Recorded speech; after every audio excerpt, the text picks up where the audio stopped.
ফকুনি বাচ্চা চল চল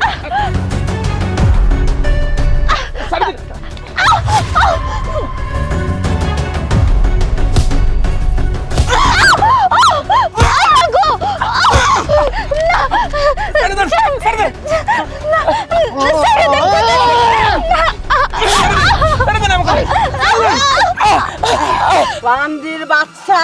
আজকে 25 দিন হইছে তুই আমার কাছ থেকে 3,500 টাকা নিছিস লাভে উসুলে 14,000 টাকা হইছে তুই আমার এই টাকা দিতাছস না এই 25 দিনের মধ্যে তোর কাছে 15 বার গেছি তুই বিবিসি মন মোটা ঘুরাইছিস আজকে টিপস হই যে তোর বাড়ির ভিটাটা আমি লেখা নিমু হ্যাঁ চেয়ারম্যানের হাতে বাট মারি এই চাচি এই চাচি এই কোনো কথা বলি না চেয়ারম্যান ম্যাডাম আপনি এটা কি করতেছেন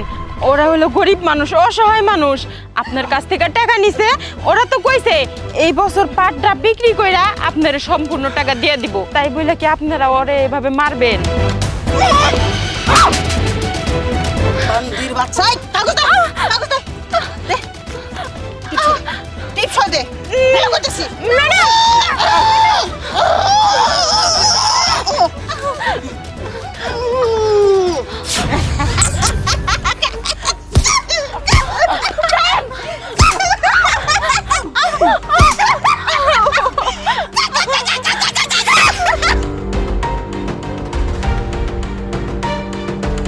ভাই সাইম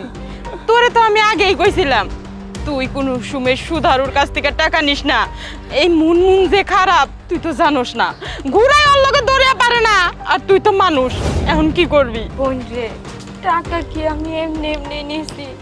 দরকার ছিল দেখেই তো টাকাগুলা নিছি আমার সন্তান অনেক অসুস্থ ছিল তাকে চিকিৎসা করানোর লেগেই তো টাকা নিছি কিন্তু যার লেগেই টাকাগুলা নিলাম তাকেই তো বাঁচাইতে পারলাম না সাইম এখন আমরা কি করবো আমাকে বাড়ি ভিটা তো সব কিছুই হারাইলাম আমরা এখন কই থাকবো চলো তার থেকে ভালো হবো আমরা রাস্তায় থাকবো মানুষের কাছে হাত পাতবো চলো এগুলো কি কইতাছস বিথি দেখ আমরা পাড়া প্রতিবেশী হয়ে যদি তোগো পাশে না দাঁড়াইতে পারি তাহলে কেমন মানুষ হইলাম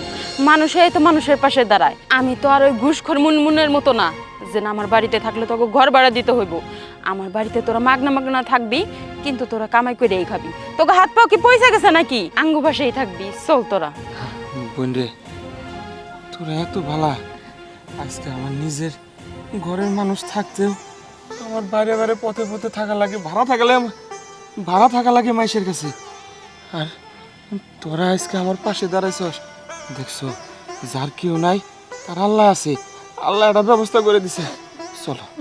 চলো আমরা চলো